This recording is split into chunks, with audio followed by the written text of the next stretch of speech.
What's going on, everybody? We are back from the dead. Another episode of Back from the Dead. I am the BrettMan. This is my co-host Destiny. Destiny, how are we doing? We are closing, drawing into the near of March. It's almost over, and we're about to celebrate the greatest month that ever existed, April. So, how are you doing today? First of all, October is the greatest month ever. I'm so sorry.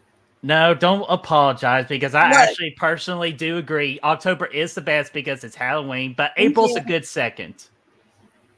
Okay, first of all, it would be December next because. Oh my gosh! Not everything's about you. What can I not have my birthday? Then Your what's birthday April ain't. about? Then what's Well, April about? I don't know. The Final You, Four, the Masters, WrestleMania, my rascal. birthday. Thank you very much. It's not like I do talk about my birthday when the time comes around. So yes, guys, I'm about to annoy the hell of you all within the next couple of weeks, especially this one over here. But yes, Brandon says it correctly. October is the go. But other fan debating about why April is the best month of the year. How are you doing today? Good. A little tired, just a little bit. Little tired, but you know what? Hey, you've had a busy March, and understand you're going to be having a busy April because of a certain production that you're about to be a part of for your first production. Are you excited about that? Yep. Awesome. So, like, I know you're excited. I know Brain's excited. Everybody a part of that team for the last Nightmare Halloween fan film or H2O fan film, whatever you want to call it. It's all Halloween related. So, all that production goodness is coming out for April of next year. Again, another good reason why April's the greatest month of the year, especially for this year. But for that, we go ahead and decide since all that production is coming up for April, I'll go ahead and announce to you guys in the chat that our next show for Back from the Dead, the April episode, if I just did not remove my calendar, it's going to be for April the 7th. So April the 7th will be the April episode for Back from the Dead. We're going to go a little bit early on that. So let's go ahead and just dive into everything. But before that, let's say hello to the lovely people in the chat this morning. We got, or afternoon, or wherever you're from. It's morning and night somewhere. Raymond, what's going on? Saying Destiny and Brett, hope you both are having a good day. So far, so good. Zodiac C, what's going on? Wishing us a good morning. We got Rosie, my dear, of Berting and Des. Rosie, as usual. Here is your rose, the best rose in the YouTube game. So hopefully you enjoy your thousands of roses I've been providing you. It has done a hefty load on the wallet there, but you know what? You're worth it, Rosie. So let's see here. Who else we got here? We got Chester's in the house. What's going on there? Chester saying hello to Rosie. We got Yo Adrian. How you doing? Hopefully all is going well. Danner Banner's just posting a bunch of nuts. And Danner, that's a lot of nuts. He would get that movie reference. So Danner, how are you doing? We got Ashton, my friend. How are you doing? We got Mark Jones is in the house. We got the Gory Tiger in the house. What's going on there, Gory? We got Miss Erica. Erica, how are you doing? Hopefully all is going well. My mom is calling me right now, and I just told her I was about to go live. So if she calls again, that means it's an emergency. So we'll see about that. And we say hello to Brendan Belden, but just in case, good morning to everybody.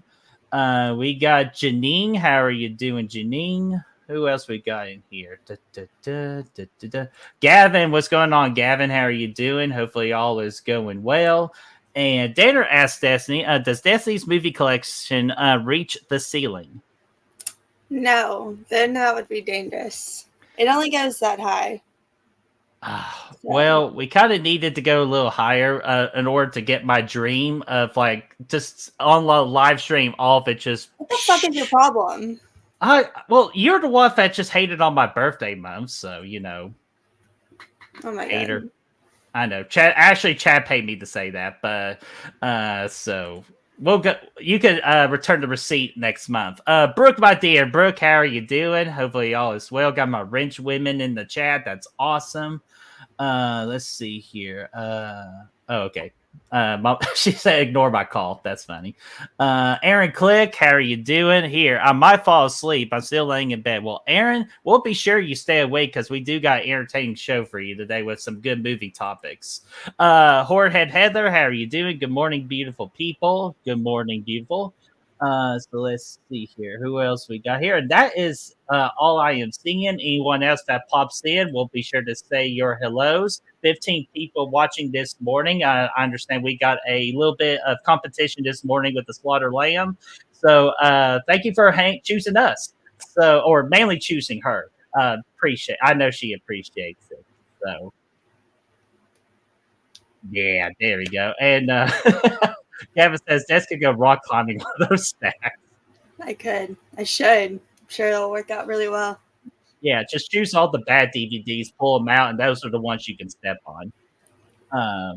So let's see. All right, that is it. So, guys, just in case if you're brand new here, Back from the Dead is the show where we talk about the horror movie anniversaries, but we can't talk about all of them because, again, we signed a contract that I'm only allowed to have Destiny's time for 2 hours at max. Anything over, we increase it from $10 to $20. And I need to save money on my particular trips that I'm going on. Recently announced that I'm going to go see Hans Zimmer live, which I'm so excited about that opportunity. So I need that kind of money to pay for the ticket. So we're going to be sure to use the time wisely. And so what we decided to do is we're going to only talk about like some horror movies, like in the integrals of 5. So all of this year's episodes are going to be focusing on groups ending with 9 and 4, also with talking about the last year's horror movies that released. And there's only one big one that released last year in this month. So we will talk about that. Vanderhoff, what's going on, my friend? How are you doing? Hopefully all is well. And we also got Sebastian in the house with us as well. So what's going on there, Sebastian? So, all right. So let's go ahead and talk about the first movie. And this is going to be a big one that we're going to talk about because this is from 1954. And not only that, this is the movie that I actually picked Destiny to watch because if there's a movie that either one of us have not watched, we get one movie for that person to watch. And this is the one I chose for Destiny. And that's one of the classic Universal monster movies, The Creature from the Black Lagoon, released on March the 5th of 1954. Solid numbers all around. A good rent price for $3.59. This is on my watch list. I got a couple more Universal monster movies to watch. I might actually get an opportunity to watch this after this particular stream. But Destiny, this is your the pick I chose for you. What did you think about this movie? Is it a good? Is it deserved to be a high mention in the realm of Universal monsters? Well, so this was my most anticipated classic Universal monster movie because I've only seen a few of them or a couple of them, not even a few really. But this is the one that I was always like, I'm going to love it because I am a huge creature feature person, especially water-based creature features, like anything like sharks, alligators, crocodiles, whatever one it is. Swamp Thing. Rad.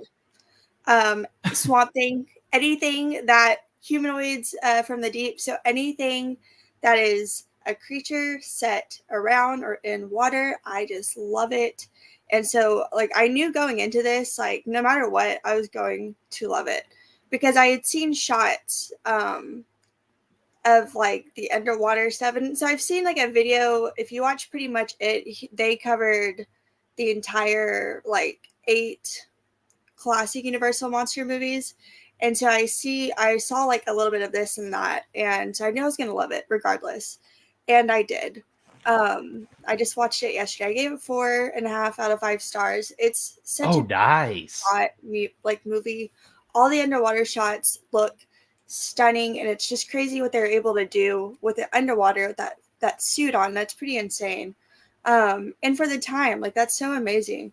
And our main girl, she's great in it. And I really actually like the couple. It's her and he's kind of he's a scientist or marine biologist. He's studying underwater stuff.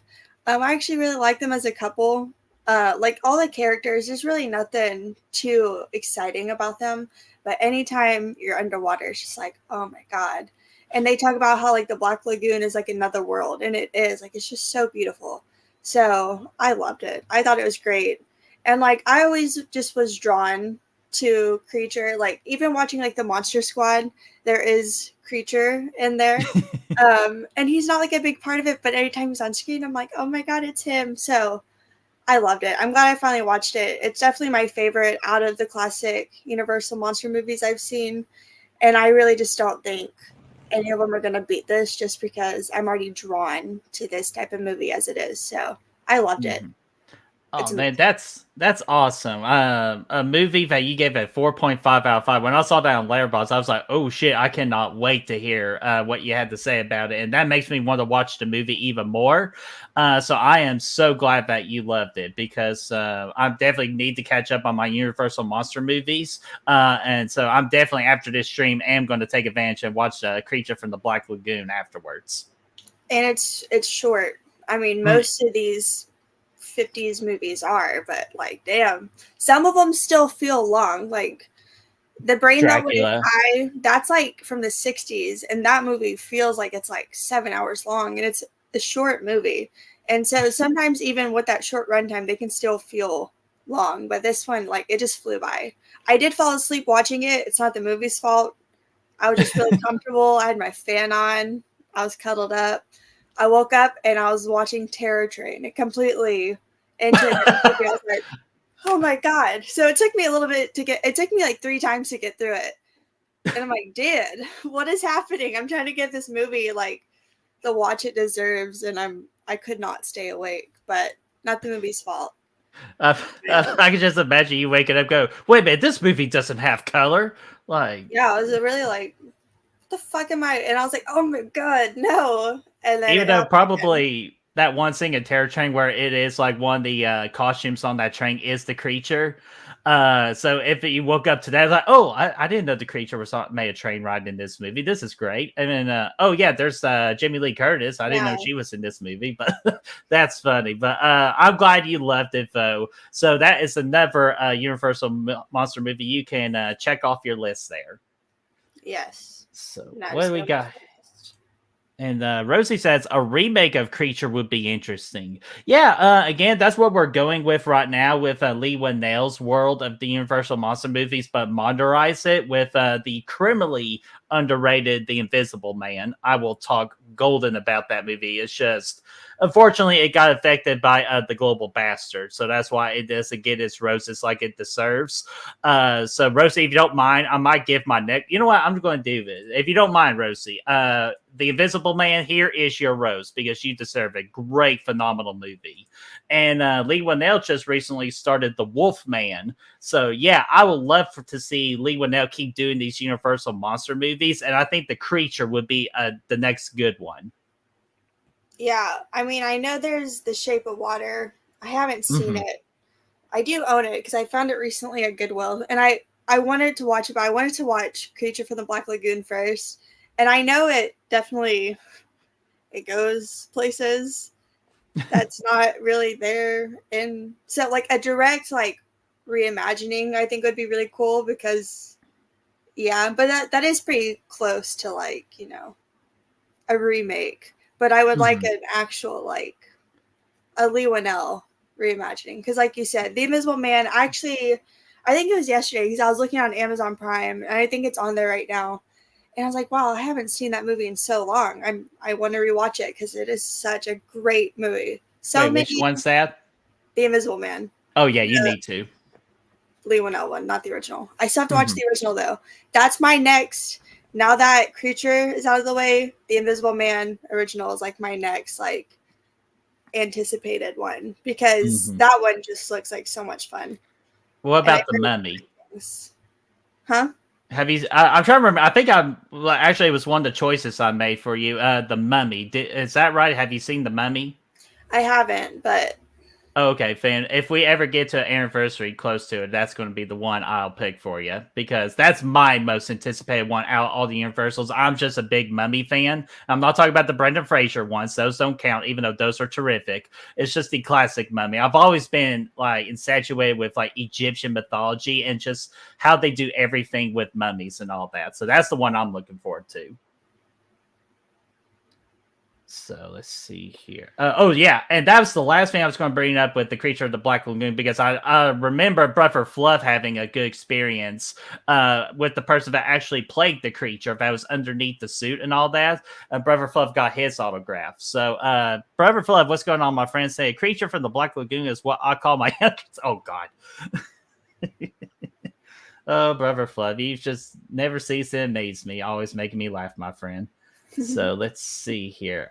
Is there anything else you want to say about the Creature from the Black Lagoon?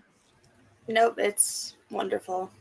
Awesome. So I got a super chat and say hello to two people. We'll get to the two people real quick. We got Evil Alex. What's going on, my friend? And we got Jamie Hart. What's going on, Jamie? Hopefully the both of you are doing well, and thank you for hanging out with us. And Brendan the Belden for a $5 super chat. Thank you so much, my friend, saying for the BrettMan's birthday fun. Happy early birthday, Earth D. Can you even attempt to say that word? Earthbag? Earthbag. Yeah, there we go. Earthbag buddy. Thank you, my friend. So let's get you a super chat real quick. Let's see here. Let's go with this one. Investors. Where do we find investors? Right there. Oh, hello, Belchers. Just having one of our money fights. Classic money fights. But Brandon, thank you so much for that.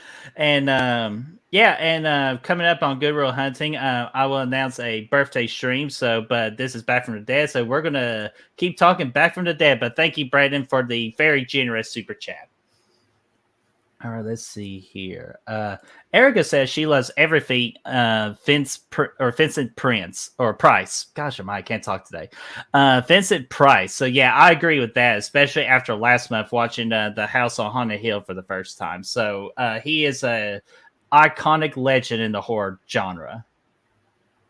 So let's see here. Oh wow, y'all are talking away. I gotta catch up to you all real quick. So here.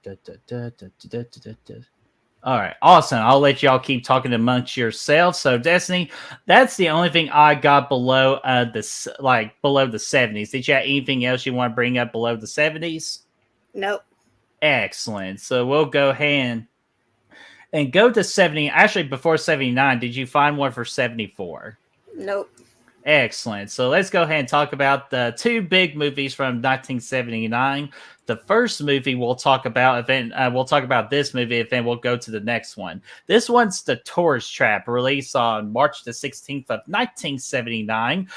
Plenty of places to watch this hidden gem of a horror film.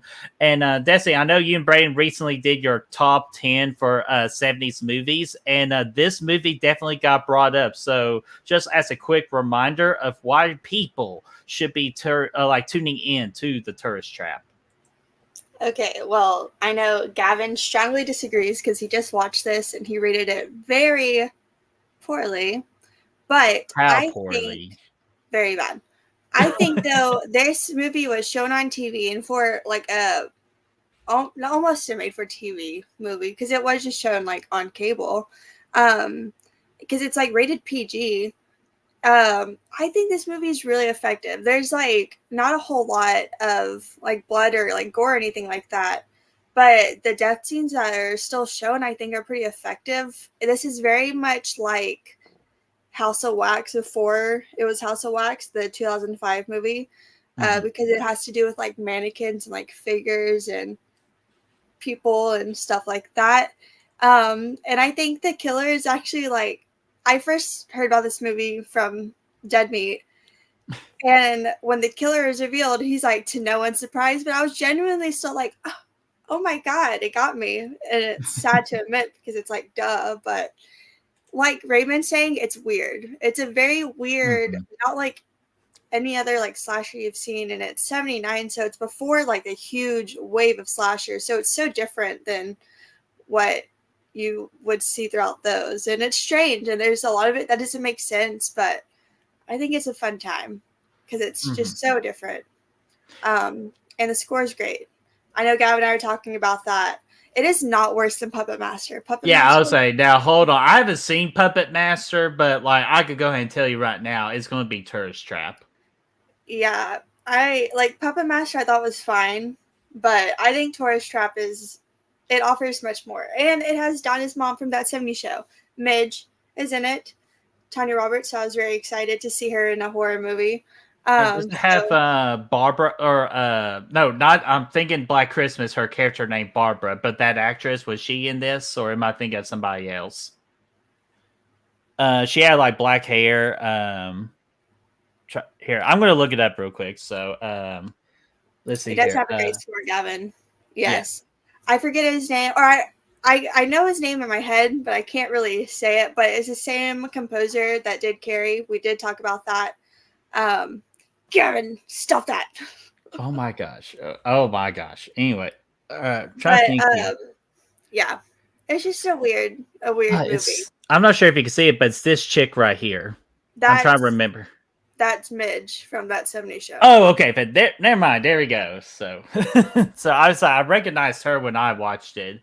But I agree with that. Like with Raymond, it is a weird movie, but you can't help but to like continue to watch it because you're that intrigued of like what in the world is going on. Then once we get into the third act and everything starts to get revealed, I thought all of that was cool. So like I think Actually, I got it right here. I gave it a solid 3 out of 5, but it is due for a rewatch with me. I think with a better understanding of horror since I first watched it, it might actually go up for me. So I do need to rewatch that, especially Barbara Crampton actually announced that she is going to be involved in like the remake of Tourist Trap. So what are your thoughts about that, Barbara Crampton being a part of that project?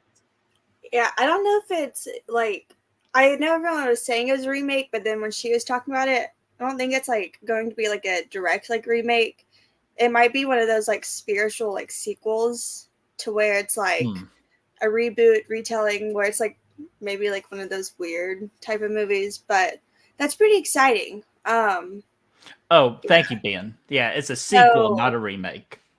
I'm excited. Like it's a movie that I was just like, oh, that's so strange like to do, but I mean, if they could keep it in the same vein as that movie, like keep it weird, keep it just strange, like, and also I liked the tone of the first one, so like I don't think this one has to be super bloody or anything. If they can keep it like with those death scenes that are more like psychologically scary rather than like a whole lot of blood everywhere, I think it'd be cool. And it has Barbara Crampton attached to it, so that makes me excited because with her name, whether she's in it or if she's like on it, I'm like, okay, I'm interested because it's Barbara Crampton. So that already is a selling point for me.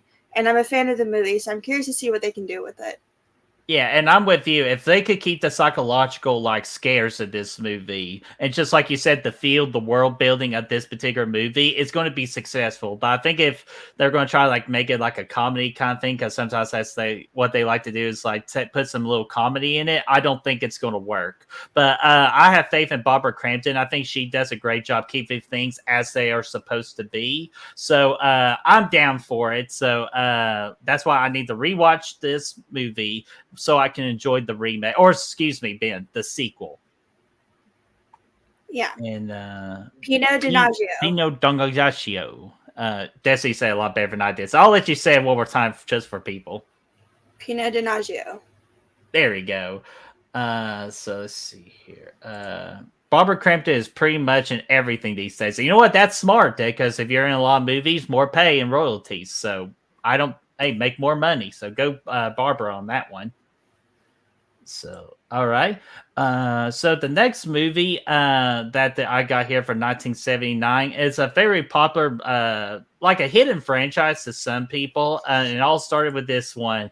It is Phantasm, released on March the 28th. Again, Peacock and Tubi, which, by the way, I hate Tubi's new color scheme that they pick. I like the ever Tubi logo better. So, Tubi, if you're listening, change back, please. But Phantasm, though, was released, has a big anniversary. And I watched this last year I think it's either last year or 2 years ago, because I like to do this thing in May of like 14 straight days of new horror movie watches for first time. And I can't remember who suggested this to me, but Phantasm is one of those movies that was suggested to me. I thought it was okay. Like I like the whole sphere thing and how it's the murdering weapon. I like the tall man. But I was waiting kind of like for the whole line of boom. boy. But then I hear you get that in the sequel. So I've been hearing that the sequel is better than this original, but I didn't have a problem with this original movie. It's just at times it felt super slow to me, but I understand what they were doing, just building up the story and the characters. And then in the second movie, that's where you can have your fun with it because everything got built in that first movie. So if I knew that going in, I probably would like Phantasm even more. But I'm going to watch Phantasm 2, and I bet you I'll like that one more than the first one.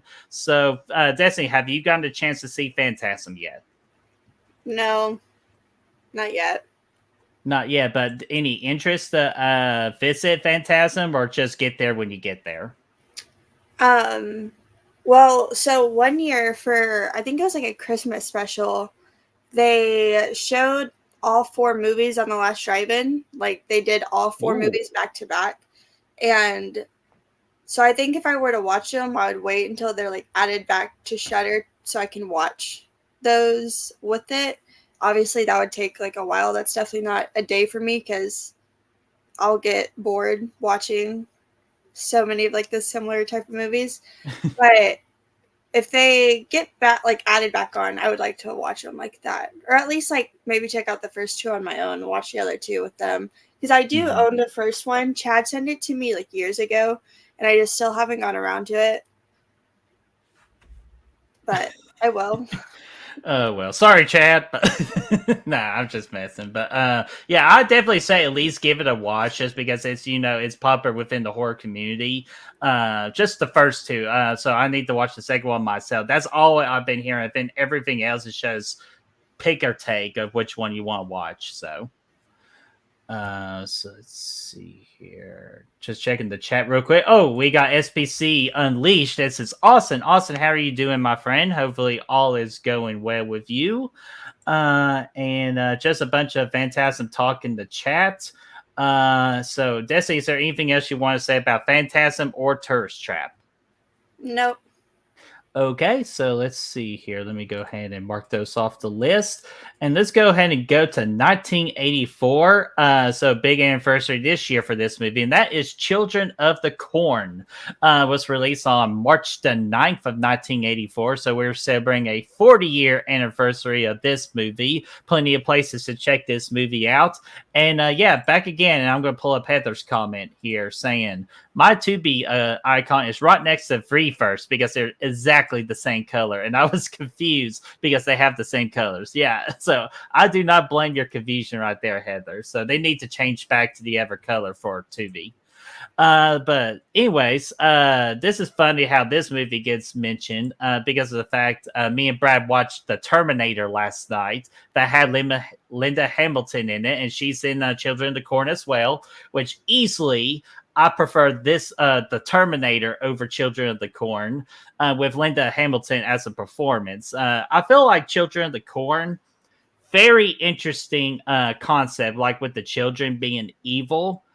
Because again, children are evil in the first place. For most children, I'm not saying all children, but for a good amount of children, they're pretty much evil. And just to exploit that is an interesting concept. But with how the Children of the Corn did, I'm not the biggest fan of it. But I understand what the assignment was. So for trying to create something different in the horror genre, so I gave it a solid 3 out of 5. But Desi, what about you? What do you think about Children of the Corn?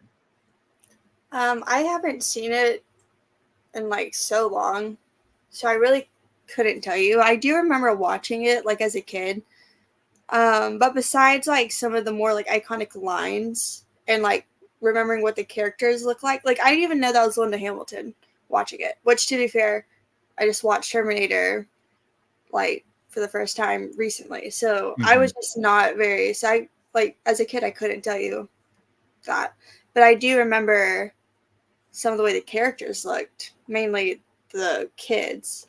Malachi, that's like the name that always stuck with me, of course. But I haven't seen it in so long to where I don't really remember. And I do want to go back and rewatch it, but it's just I know the reviews for it aren't great, and I've heard people say it's pretty slow and it's kind of boring. And so I'm just kind of, I know it's on Shudder. I was just looking at Shudder yesterday as well because I was just trying to find something to watch. And I was like, maybe I should do it because I saw it was like on our list too. I was like, maybe I should do it just to like refresh, and I watched something else instead. But I want to go back to it just to like refresh, even though I know I'm probably not going to like it as much as I probably did as a kid. But I did just try. So I was at work the other day, and we're slow, and I wanted to watch something, and so I was like, you know what? I'm going to watch this remake of Children of the Corn because it's on Hulu. Oh, are we talking about the new one that came out Yes. last year? Oh, The girl with gosh. the red wig. Oh, no. I made it 15 minutes in. It's like, if I'm at work and if I'm watching something I haven't seen, but like going into it, like I know it's going to be kind of bad, I'm like, well, at least I'm at work. Like I'm not wasting my off time. So like, whatever. Like that's how I watched the Firestarter remake, was at work. Same thing with Texas Chainsaw Massacre 2022. I was like, if it's going to be kind of bad, I'll watch it at work. So it kind of cancels out. I'm not wasting my time. It's fine. Better than doing work, so. So then they're fucking, one of the kids is sitting there saying frickin' and effing. He's like, that's my grandma's effing car. And I was like, get away from me. And so I turned it off. I said, if you're not going to cuss, I'm not going to listen. I'm not listening to frickin' and I'm not listening to that. Because that's not, kids cuss. Let the kids cuss. You know, like you watch It 2017 and if they're in there saying frickin' and frackin' and effing, and I'd be like, what is this? Because that's not how kids talk. But so I turned it off because for one, it just looked awful, and then that boy pissed me off, and he was barely in it. I don't know if he shows up anymore, but I was like, I'm not dealing with it. So yeah, it has to be better than this one. Freaking nerds, literally. Yeah, like watch your freaking mouth. Like, watch your come freaking on. mouth. Effing. No, it's like if Rob Zombie was PG. I bet that's how that turned out to be. It's like when you watch the TV cut of Snakes on a Plane and he calls them like monkey flying, or he calls it like tired. I have had it with these freaking snakes on this freaking plane. No, he says monkey. He literally says monkey something instead of Monkey motherfucking, like monkey flying, or yeah, something like that. And it's just like, oh god. So it has to be better than that. Like it just has to be. There's no way that's worse than. And also, the red wig is awful. It just looks awful. And I get it. She's like the Red Queen, whatever. But I was like, monkey flipping. Thank you, Ben. Monkey flipping instead of motherfucking monkey flipping. Like, here's the deal, too, real quickly. It's PG. Like, Snakes on a Plane was PG-13, right? That's rated R. There's okay, never mind. Because in the watch your freaking mouth, like, but. No, here's why I was going with this, because in PG-13 movies, you're allowed one cuss bomb, like the F word, and it's like if it's TV-14, like on TV, you gotta let Samuel L. Jackson say "fucking snakes on fucking plane." Come on, or else the movie don't work. Yeah, well, never watched the TV cut because first of all, why are you? Why was I? I said snakes on a plane, and then that happened. I said, oh. I'm done with this movie. So yeah, it's like, yes, Brandon. Yeah, no, literally, exactly. It's so weird. Let's see here. Yeah, Gavin said it's like watching The Breakfast Club with its TV as. Speaking of Happy Detention Day, by the way. Oh yeah, that's right. Because that's the day that the group in The Breakfast Club went to detention is today. So. Aww. Wow, I should have. So there you go. You can watch Breakfast Club today. So you could thank Gavin for that. So even though that movie is absolutely phenomenal, even though they kind of ruined in the last 5 minutes for me with one character, that's why it's not a golden reel for me. What character? It's the golf girl, and they made her all pretty at the end. I was like, no, keep her golf. That was the whole reason for her character, and they changed her like in the last 5 minutes. I'm like, son of a bitch, like. It's like golf people are cool. I don't. Yeah, that part we see that so many times. Doesn't that happen in Hold on, what's it called? It's the Faculty. The Faculty. Yes. Yeah. Yeah. It's just a downgrade. Yeah. Keep them goth. Let them be themselves. Yeah, exactly. So like that's why the jock was interested in the golf girl in the first place, like because he could go after all the pretty girls. It's like Golf people or cools. That's all I'm trying to get at. So let's see here. I saw was gonna go back to Heather's comment earlier, if I can re-find it here. Ben says, I watch most of the movies at work. It's the best, getting paid to watch horror. Yeah, I'm telling you, that's how I watch Roadhouse, the remake, this past Thursday. I got caught up with everything. I just played the movie, and that's how I was able to do everything for Roadhouse that day. Yeah. So, I will say there's been times though where I've been watching something that's like actually good, to where I was like, fuck, I wish I was at home watching this. Like I watched Ty West, the House of the Devil. Yes. And I had like a visceral reaction to a scene to where I literally like sat down on the floor at work and I was like, oh my God, I can't believe what just happened. Everyone's like, what is happening? And I was like, did it involve a car? Yeah. Yeah, okay. I was like, I bet it was that scene because that was the scene that made me go, oh shit's about to go down. Like, so sometimes it's like, damn, but you might as well. So pretty much watching horror movies is the new 10-minute bathroom break and getting paid for it. So that's the new trend that's going on. But yeah, I was wanting to bring up Heather's, and then we'll move on from Children of the Corn. That the opening scene is brutal because that is the thing that does stick with me about that movie is that opening scene. So let's see here. Just checking on everybody else here. Zodiac says it's freaking sweet. Yeah, okay. See, that'll be today's hashtag. Hashtag frickin'.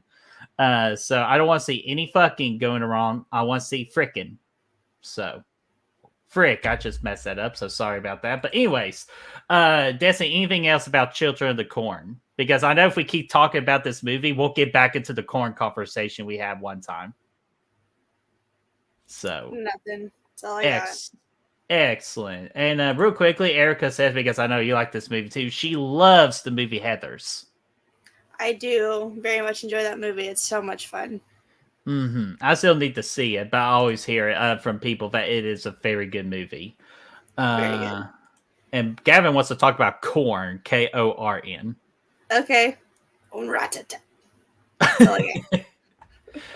Exactly. What the frick was that all about? So I agree.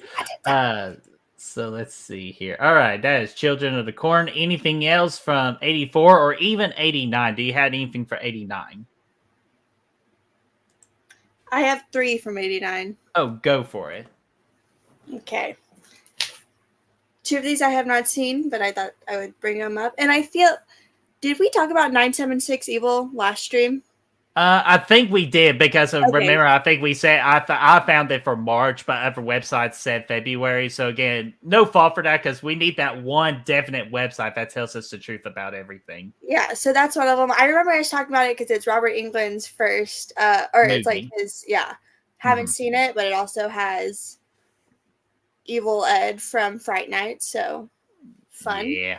Another one called Leviathan. Haven't seen it, but it looks like it takes place underwater, so I'm curious about that one. One that I have seen, the best name for a movie you've ever heard, Cannibal Woman and the Avocado Jungle of Death.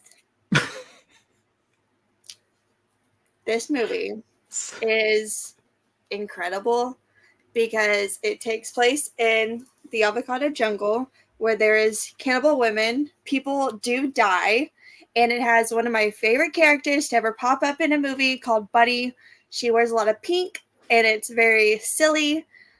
Yes, it has Adrian. I thought you were just playing a prank on me, but I was pulling it up, and first thing that popped up. No, literally a movie, and it's so much fun. I never see this like talked about, but Elvira, she for like the 13 nights or like whatever she did in like 2014 or something.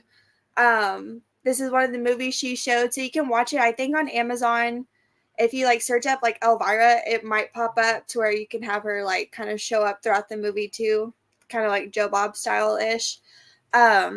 So it's so much fun. It's so crazy. It's silly, nothing to take too seriously, but it's just it's a really fun time. Like, given the title, I was like, this is going to be dumb. And it is, but I had so much fun with it. And like, all the women throughout it, I thought were actually so like they're likable too. Even the cannibal ones. So I say watch Even it. the cannibal ones, like they Yeah. eat people, but they're still great. Yeah. Mainly men. Oh, uh-oh. And then Evil Alex says Leviathan is great. Peter Weller, which that is the main guy that plays RoboCop, so that's what caught my eye. Underwater creature feature, Alien 1 style film. Okay, I'm gonna write that down. I'm gonna Yeah, put down I my watch list too. definitely want to watch that. Yeah, Thank and you. I included your movie with the cannibal women avocado jungle, so I put that Yeah. on my watch list too. So because like Gavin, like that title, if you could get me with a good title, you got me. Like to check it out. So let me type in Leviathan real quick, and we will roll on. Unless if there's okay, yeah, that's 89. There it is. Ooh, that's a good picture, right? Have you seen the poster for it? For Leviathan? Yeah, Yeah, here's the that's poster. what yeah. So that's why I was like, oh, that looks like it's an underwater type movie, Mhm. but I didn't know what kind of underwater. But the fact that it's a creature feature makes me very excited. Hmm. Especially like an alien type one. Like I really enjoyed underwater. I thought that was actually pretty scary Yes. because I'm also terrified of the ocean. And I'm so scared of like deep ocean and like what is down there like that, but I'm so interested in as well, but it's terrifying. So, and it looked like it was on Max as well. Oh, So okay. Yeah, I'll look that up here in a little bit too, just to double check with you on that. And Lamontra, what's going on, my friend? How are you doing? Hopefully, all is going well. And yes, I like Underwater too, mainly because Kristen Stewart was great in it, and it was like Alien Underwater. It's a great movie. I suggest that movie as well. And it's also kind of funny you brought it because I'm seeing a Kristen Stewart movie here after this stream too. So, Love Lies Bleed or Bleeding. well, So lucky you. I know, I'm sorry. Your movie theater's been sucking lately. Which I don't understand that because my theater is the one that's supposed to suck. They did add Immaculate though, Oh, I saw just that yesterday. not the other Go, two. go see it. It's great. Maybe sometime this week or Do weekend it. I can go, Do it. but they did add that, so at least I get one out of the three. Yeah, I wish it tickets. would have been Late Night with the Devil, but Immaculate. Watched that yesterday. Me and Brad we did a review, which is dropping after this stream. That is when that episode or when that review will be dropping. It's so good. Like you're gonna love the third act, in my opinion, and that's all I'll say. So, but Lamontra, hopefully you're all doing good. Sorry, I got a little bit on the tension on that one. So let's see here. I think we were all good, and those were the ones you suggested. So, did you have anything? We're going to the 90s now. Did you have anything from 1994? I did, and it's a Okay. movie I didn't even know that existed, and it's The Birds 2, Oh, okay. Land's End. So It would probably be better if they left off that second half of the title. Just call it The Birds 2. That would have attracted more people. yeah, I mean, I don't like. I've seen, of course, like when we have like such like a classic movie, and then you find out there's sequels. Like even whenever I found out Psycho had sequels, I was like, "What?" But then you learn more, and and then it's like, "Oh, okay." But The Birds 2, I was just like, I've never heard anyone mention this movie Mm-mm. ever. And honestly, I wasn't even the biggest fan of The Birds. Hot take. I just don't think I'm the biggest fan of Alfred Hitchcock as a director. Because, like, Psycho, I wasn't the biggest fan of, even though I do need to rewatch it. And I'm going to watch it with Brayden because he gives me shit all the time for it. I did. Rightfully so. Oh my god, we can say it's a classic and still there can still be like, okay, No, I not can Psycho. respect it as a classic and not have to love it. I'm getting out of here. Fuck this. I mean, frick this. Yeah. It's like we can watch Halloween and notice that there are problems with it, but still love it regardless. Like I can watch Psycho and then still be like, wow, I understand what this did for horror, what it did for movies themselves, Alfred Hitchcock, blah, blah, amazing, whatever. But I don't have to like it. But That's fine. we're But making- Rear Window, I will say, is my favorite. Alfred you have Hitchcock. been hurting my feelings today. It's crazy. But The Birds 2. Back to the main topic of discussion. I maybe don't want you to go back to that because my feelings just got hurt. What about Rear Windows, Destiny? Alfred Hitchcock. Did I not just say that I loved Rear Window? I probably was just emotionally distraught, so I didn't hear it. So, but yeah, I agree with you. We need to move on. See, you're breaking our hearts, Des. Like, what the hell? And you know what? That being said, Disturbia, I think, is better. Actually, Watcher is better. Watcher is the best. I will agree. Watcher is excellent. Thank you. Especially when we get to that scene where she's like, they had that icon. And like what Mia said, the train scene. Yeah, just so good. Okay, but we can't go off that because we will talk about Watcher for a good long time. So let's see. Okay, and the audience, she did say she loved. Okay, my apologies. Do you know that video of the guy that's complaining about his food and he's like live streaming it? And then she has the plate and she goes, "Let's ask the audience." Because he ate like all his food, but he's saying it's not good. And she's like, "You ate all of it. Like, yeah, I'm not giving you a refund." And then so she goes, "Let's ask the audience." That's how I just felt. Oh my gosh. I could just even imagine if you get the Who Wants to Be a Millionaire, like the little bar right there. Yes and no. Like, fuck off. But so I did see people were asking questions here, and I'm just going to do rapid fires real quick with them. And you even had a question too. I'll get there too. But Brooke said, which did you like more, Birdie, Late Night or Immaculate? The easy answer right now is Late Night with the Devil. I think that movie's better than Immaculate. But if Immaculate would have just done a little bit of things with it, it would have also been in 4.5 territory for me with Immaculate, and this would be a harder discussion to do. Oh, okay. Knockout win. Who won? Okay. Winner by knockout. Late Night. But yeah, Late Night with the Devil is definitely the better of the two, but you're still going to have a good time with Immaculate. And of course, as y'all been hearing, there is a scene that will live rent free in your head for a very long time. And then I'll say, damn, I almost called you Braden. That's crazy to me. But Destiny, this is Destiny, ladies and gentlemen. Brandon said, that's where I was saying Braden versus Brandon, but Brandon says, Destiny, is your movie theater more independent where it's like 3 movies at a time? No, it's fucking Cinemark. Okay, that's your problem. Cinemark sucks. Well, that's all I got. We have a sponsor of Ghostbusters, though. If you want to see Ghostbusters at any hour, we got you. But you want to watch 2 other movies that are coming out, you can't. Like Late Night with the Devil, I get that one because it is more like independent, so I understand. Mm-hmm. I was definitely disappointed, but a lot of times when we get more independent movies, they don't come to my theater, which is fine because it's also like a smaller Cinemark. But like Love Lies Bleeding, I was like, okay, that I don't think that's super like small. So like sometimes I'm like, okay, I get it. But then other times I'm like, what?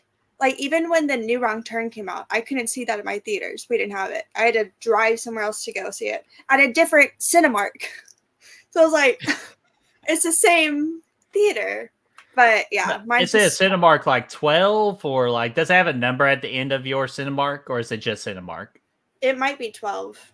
Because mine's a Foothills 12, and the one year I actually got so pissed off at they didn't show the Jaws 40th anniversary at my theater because that was the big thing that past summer. And I literally looked at it, I was like, guys, you have like 2 movies that came out 3 months ago still showing, and nobody's going to see them. Why do you have Jaws? I was like, well, that's just movie policy. What they told us we're allowed to show. I was like, well, personally, give them a message. Tell them that they fucking suck. And like, I was so mad. So I get your frustration, like, especially with those movies, like the Late Night with the Devil. I get that one. Immaculate and those movies. I'm not understanding why your theater doesn't have them. But I would say Immaculate and the Late Night with the Devil, they're worth driving a good 30 minutes out for. So, all right, there's that one. And let me address 2 more real quick. Blu-ray says, is Late Night with the Devil best horror movie of the year so far? For me, I think we're at a point now where we're starting to get more horror movies like that are going to be worth like best of the year. And so far for me, yes, it is the best horror movie of the year for me, and actually might be my number one movie of the year so far too. And that's a different discussion. And Ben Grimm also says Rope is really good from Hitchcock too, which I agree. Rope is a good thriller movie. It's not really a horror movie, but it's a good thriller mystery movie. So, all right, but we got through all that. So let's go to and was that it for 1994? Mm-hmm. Excellent. So I know we got sidetracked there, but sometimes being sidetracked is a good thing. So let's go to 1999, and I'll go ahead and address this. Let's actually go address the other two movies if it will address the big one from 99. And the first movie is Wishmaster 2, Evil Never Dies. Came out on March the 12th of 99. And it's on Tubi right now if you are interested or if you're a fan of the Wishmaster series. And the other movie we got is From Dusk Till Dawn 2, Texas Blood Money. That was also released on, or if that was released on March the 16th. This is on HBO Max right now if you are interested in either of these two movies. So, Destiny, have you seen either of these two movies? And if not, are you interested? I've not seen either of them. I've only seen the first movie for both of them. And I did enjoy Wishmaster more than I kind of thought I would, but I still gave it like a 3, maybe a 3.5.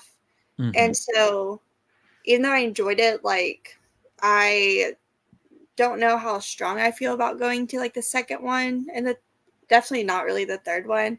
But I am seeing a couple people say that they like the first two at least. So maybe I'll watch the second one down the line. I'm just not like in a rush to watch it, I guess. Because even like I said, the first one, it didn't blow me away or anything. I was like, okay, that wasn't bad. But I don't even have like interest in like rewatching that either. And From Dusk Till Dawn, I really enjoyed the first one. And then I looked at the Letterboxd reviews for the other two, and I was just like, oh, I don't know about all that. Because like the first one, you have George Clooney and you have Quentin Tarantino, and even though they are awful people, one more than the other, but you do have this like counterbalance of like really bad people and like good people and them kind of coming together, and the way it all plays out and stuff is so much fun. I just don't really know if I care to watch the other twos for those either, just because like the reviews for them aren't great. I have so many other movies I rather watch. And the actor got replaced too, and that is a big no-no for me because the guy that plays the Jin in 1 and 2 is awesome. So once you replace him, you can kiss that franchise goodbye. Yeah, that's kind of I don't know about. So maybe I'll watch the second one and then stop there. Flip that. I will watch the second one. I had a good time with the second one. Okay, you changed the main guy. You're losing me. You're already just like, no. I hate when that happens, but especially something like that to where like you need him. Like he is, without like him, I don't know how much of it works because it's just a silly 90s movie. Like it's just wacky, but he plays it so seriously and it works because of him. And if you have someone else trying to come in and step into, those shoes, I don't know how well it's going to work. Right. Because it's not him. Because it's not him. All right. And what's in the chat right now? What we're talking about a gecko right now. Yeah. Oh, wait a minute. Are y'all telling me that? No, wait a minute. That guy that does the gecko commercials, that's not him, is it? Like, the guy goes, to switch to Geico's really save you 15% or more on car insurance. The little piggy cry, wee. No. Their last names are Gecko. Okay. Because I was about to say, I was about to freak out right now. So I did not put 2 to 2 together on that. Hold up. Heather just said it has JJ from Criminal Minds. Now you have me interested. See? Okay, there you go. You have AJ Cook. I love Criminal Minds. I love Criminal Minds so much. It's one of my favorite shows ever. So anytime I see any of them pop up anywhere else, I'm like, hello. Hi. What are you doing here? I might watch that. Oh yeah, there you go. So you let me know how the third one is before I watch it. Rosie says it's the lizard. Oh, my bad. Sorry, I was about to have like a panic attack, like that guy. But Raymond also says, and I agree with him. He definitely has one of the great horror voices of all time, in my opinion. Mm-hmm. Which the best one for me is Tony Todd and Candyman. That's the best voice of all time, if you ask me. And he pops up in the first Wishmaster. Oh yeah. Oh, does? Oh yeah, that's right. He does. So You have so many horror cameos in the. That was also a really good part about Wishmaster, is you had so many horror cameos pop up. Just boom, Kane Hodder pops up for a second. So there's so many that show up. So that's pretty cool. I like that sorry, part. You gave me a Raymond and yourself gave me a great idea for what me and Brett need to do a top 10 for, or a top 5. Just writing it down real quick so I don't lose that thing, and you all get full credit for that. So okay, perfect. Don't want to lose that. So let's see here. All right, there we go. So anything else with Wishmaster 2 or From Dusk Till Dawn 2? Nope.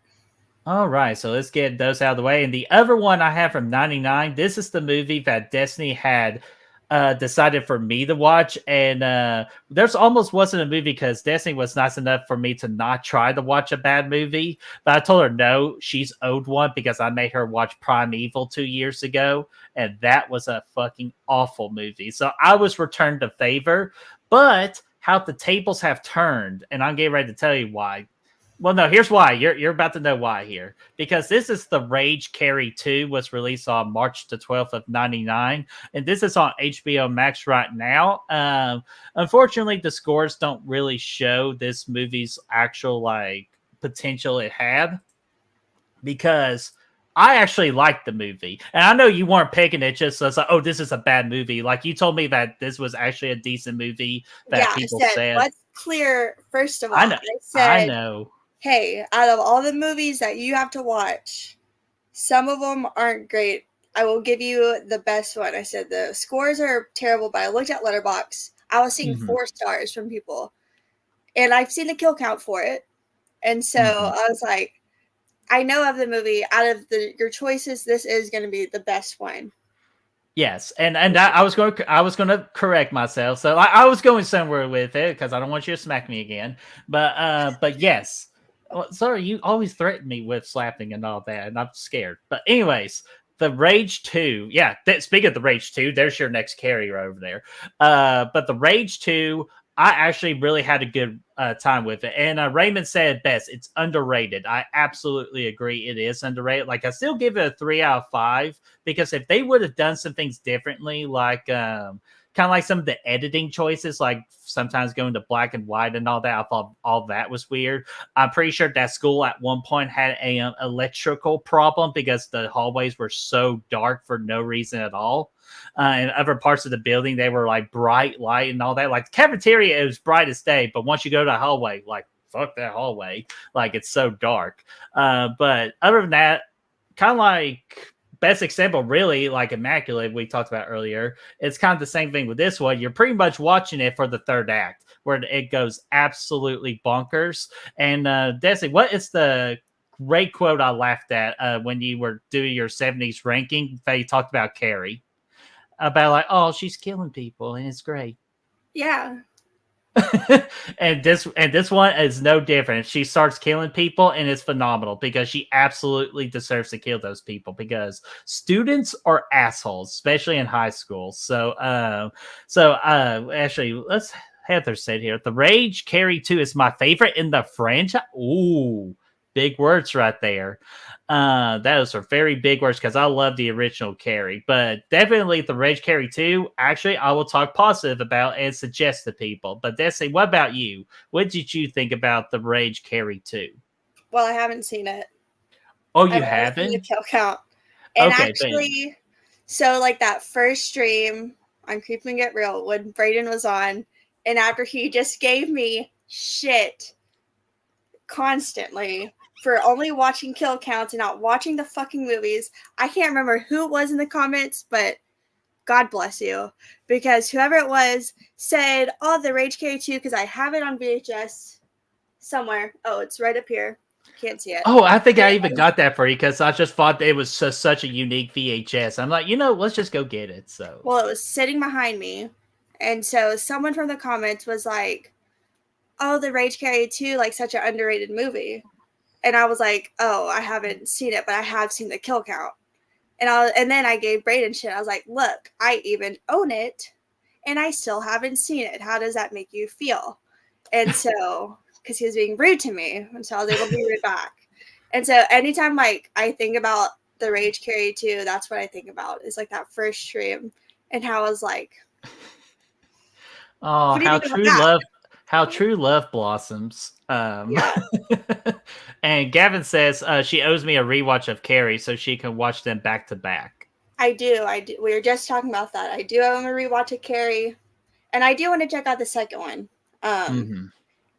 It's just one of those that's been on my like watch list for a while, and it's currently streaming, like you said. They also have the original Carrie on Max as well, so I do want to There you check. go. There's another thing you can do today, along with the Breakfast Club potentially.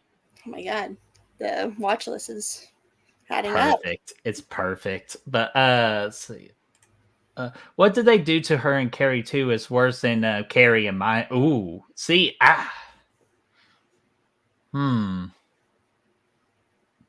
Actually, that is a good debate question right there because I can see where the first one is more fucked up than the second one, but I can easily see why in the second one. And don't tell that again; she hasn't seen it, so don't tell her what happens, because I didn't know that. And I apologize. So good thing I only mentioned like the Dark Hall stuff, it's just editing stuff. But for what actually happens, that is a good topic, and I would love to get your opinion on that once you see both movies again. Even after seeing the kill count, I've only seen that video like a couple of times. And so I can't even remember. Like, I do remember how she looks in the end because she is like all tattooed, like it all forms. And then she's getting her chaos, of course, her revenge. But yeah, I don't remember. And so I'm glad I don't remember though. So maybe I need to just hurry up and watch it. Damn, yeah, absolutely. I agree with that. And towards the end of the episode, you will hear me talk about it again for suggestions. And Raymond says there's a lot of movies that Brayden hasn't seen that Brett has. Damn right I do, and I've still not seen a good amount of that Brayden hasn't seen. And that one day, all you say is first time watching Terminator 2, and everyone freaks out on you. And I just showed him like 6 movies before that, and I was like, well. In defense, T2 is a pretty big one, even though I've been getting a lot of shit lately, if you saw from mine, from some of the action movies I haven't seen before. So I understand the pain. No, my thing is, though, and this like makes me not want to post that I'm watching stuff for the first time, because you'll be like, first time watch, you're like, you haven't seen that before? What the fuck? Well, they're just used to it. Like, they're just used to it for me by now. But yeah, it's a big one. Every time I see that, though, oh my god, you haven't seen that? I'm lying. I'm just lying. I don't know. No, it's just a rewatch. No, just a rewatch. I just wanted to lie for no reason. I don't remember the movie, but I'm going to rewatch it. Like, just like for what Heather said. I watched Star Wars before, but I love you. Wait, never watched Star Wars, Des. I love you. Haven't seen them. I know what you are going to be watching here in the future. I'll tell you that for sure. Because Brandon told me that he's going to get into Star Wars with you. Yeah, he is going to force me to watch them. Just kidding. Yes! She pulled a Brett pun. I wasn't doing a pun. Yes, you were. There's certain things that like I just will not watch. Eventually I will like watch Star Wars because I am somewhat curious, but it is fun being like, oh, I haven't seen that. And people are like, oh, if you not, how are you alive? I'm like, because I just am like, I don't know. It's like Game of Thrones, and that's something Brayden like wants me to watch. I'm like, no, like, I'm sorry. I'm not watching Game of Thrones because like, I don't like the whole, whatever. I don't like the whole vibe, like Lord of the Ring-ish. And I watched that as a kid. I don't know if Lord of the Rings? Yeah, but I don't know if I'm rushing to watch it again. And like I was so young to where I don't. Same thing with like Harry Potter. I saw like the first one as a kid, but I couldn't tell you anything about it, and I didn't see anything past that. But it's also fun to be like, I've never seen it, because then people just like freak out, and it's just like, Or as the Joker from The Dark Knight, everybody loses their minds. Literally, it's just like, okay, it's all right.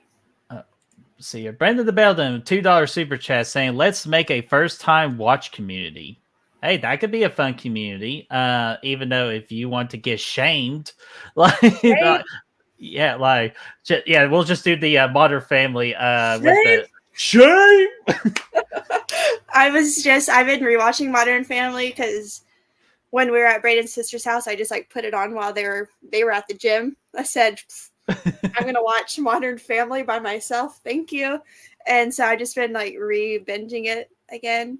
I love that show so much. And I just watched the episode with that too, where he's shame. I love that episode. He's just throughout the entirety of court, shame. Like, and he wins every case. Shame. Look at Ben's comment. I haven't. Oh my god. That's great, Ben. That's amazing. Ben wins the comment of the day, so I'm just going to starlight it and just keep it in the start section. You win, Ben. That's great. Oh my god! And Brandon, I owe you a video real quick, so let me get that video for you real quick. Here you go. Well, shit, he may have some money. We already committed murder. We might as well rob his ass. I'll take the credit cards. I want the jewelry. I'm gonna take his drawers. So thank you again, Brandon. That's great. So let's see here. Thank you so much. And so all right. So that is all I got for Carrie too. Is that all you got? Yeah. Oh my god. So all right. Speaking of Modern Family. Uh-oh. It's a segue.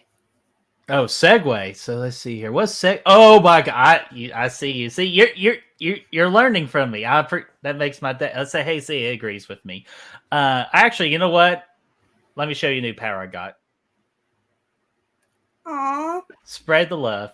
But all right, was that it for 99 for you? Yeah.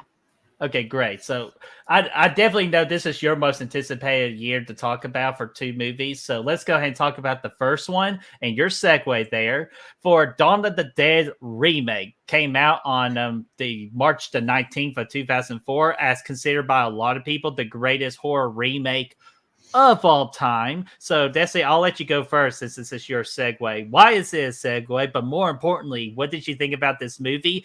And do you consider this as the greatest horror remake of all time?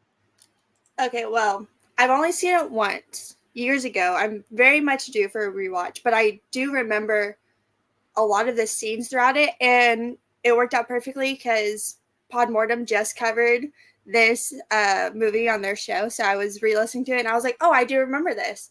But the main thing that I remember from this movie is my boy, my favorite character, the douchebag, Mr. Phil Dunphy.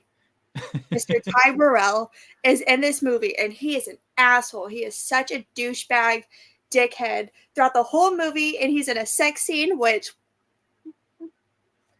terrifying.